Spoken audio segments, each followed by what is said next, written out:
Good day everyone, I am Arnold M. Evangelio, Bachelor of Secondary Education, major in Science. And for today's video ay magkakaroon tayo ng interview sa 5 tao tungkol sa naging kaalaman o lawak ng nilang kaalaman tungkol sa ating Philippine National Hero.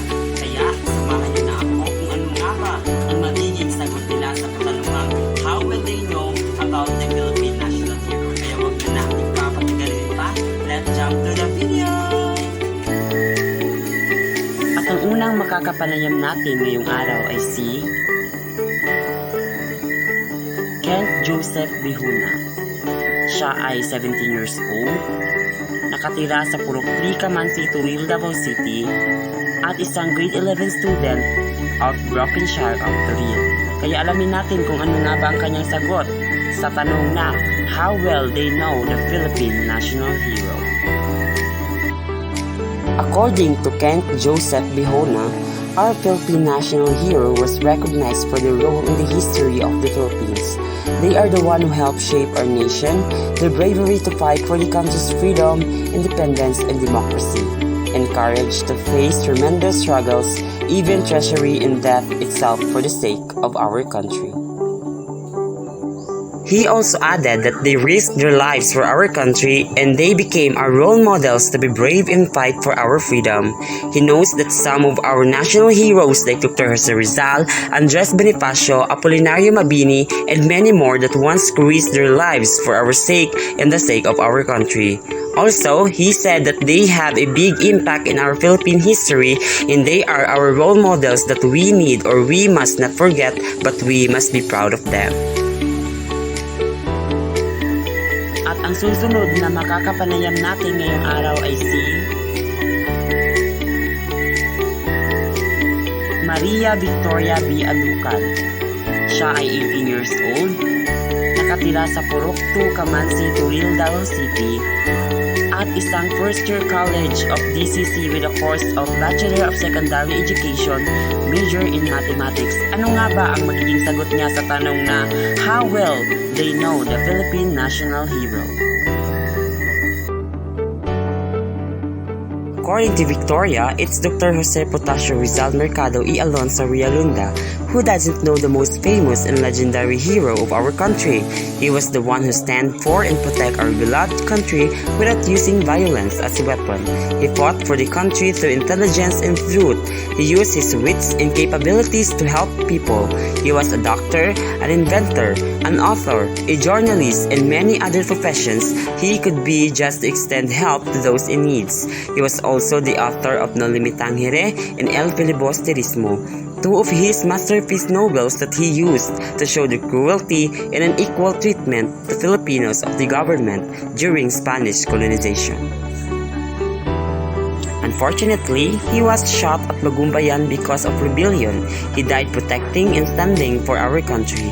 He is indeed a great hero, as a generation experienced the freedom our beloved hero provided for us, especially Rizal. We must not waste all their sacrifices and hardships. We should always show our love for the country. And to my fellow youths, Rizal once said that we are the hope of this nation. In our hands lies the destiny of our country. That's why we should study well so that Rizal won't get disappointed on us. He believes in us, so we must also believe on ourselves. At ang pangatlo nating makakapanayam ay si Mary Rose Albero. Siya ay isang 19 years old, nakatira sa Purok 3 Kamansi, Turil, Davao City, at isang first-year student of DCC with a course of Bachelor of Secondary Education, major in Social Studies. Kaya't atin ang alamin ang sagot niya sa katanungang how will they know the Philippine National Hero? According to Mary Rose Albero, a hero symbolizes goodness.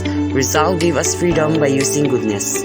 Jose Rizal became the Philippine national hero because he fought for freedom in an exceedingly silent but powerful way. He expressed his love for the Philippines through his novels, essays, and articles instead of through the utilization of force or aggression. He was an awfully amazing person at his time. He was humble, fighting for reforms through his writings rather than through a revolution. He used his intelligence, talents, and skills in an exceedingly more peaceful way instead of the aggressive way. In Rizal's famous novel, The No Limit Tangere, drew attention to the unjust Spanish rule in the Philippines after its publication. It is still widely read all over the world today, as is the novel sequels, El Filibusterismo. Both books were originally written in Spanish but are more frequently published in Tagalog and in English. At ngayon dumako na tayo sa pang-apat nating makakapanayam na si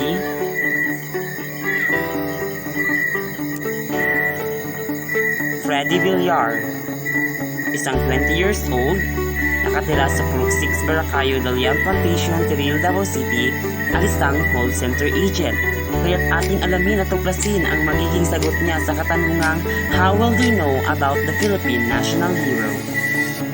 According to Freddy Villar, Dr. Jose Potasio Rizal Mercado y Alonso Realunda was born in June 19, 1861 and died on December 30, 1896. He was a Filipino nationalist, writer, and polymath active at the end of the Spanish colonial period of the Philippines.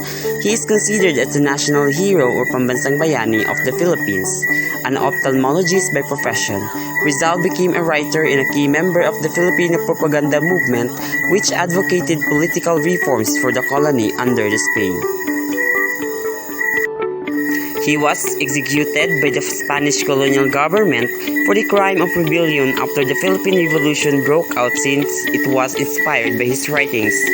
Though he was not actively involved in its planning or conduct, he ultimately approved of its goals, which eventually resulted in the Philippine independence.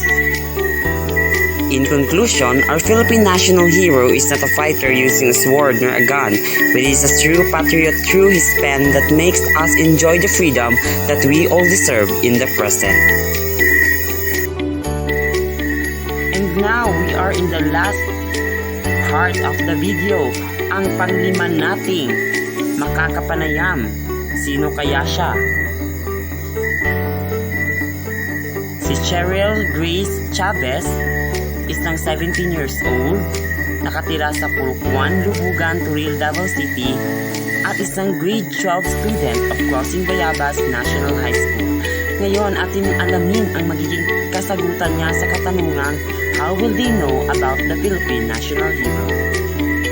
Ayon kay Cheryl Grace Chavez, nakilala ko ang national hero ng Pilipinas dahil kilala ito bilang isang tanyag na manunulat at kilala rin sa iba't ibang bagay na kayang gawin ni Rizal, gaya ng panggagamot, pagtuturo at pagsusulat. Base na rin sa aking nakita noon, siya rin ay may alam sa paggamit ng espada na kanyang itinuro sa iba noong siya ay guro pa. At ngayon ay natapos na rin natin at nalaman na rin natin ang kanilang iba't ibang mga kasagutan tungkol sa tanong na how will they know about the Philippine national hero, at masasabi ko na malawak nga ang kanilang mga kaalaman tungkol sa Philippine national hero dahil sa mga sagot na kanilang ibinigay. At mahalaga na ating mahuhunan ang Philippine national hero dahil ito ay isa sa responsibilidad natin at ito ay nagpapakita ng pagmamahal at paggalang sa ating bayan at lalong-lalo na sa ating Philippine national hero. Muli, ito si Arlon M. Evangelio, Bachelor of Secondary Education, major in Science, and have a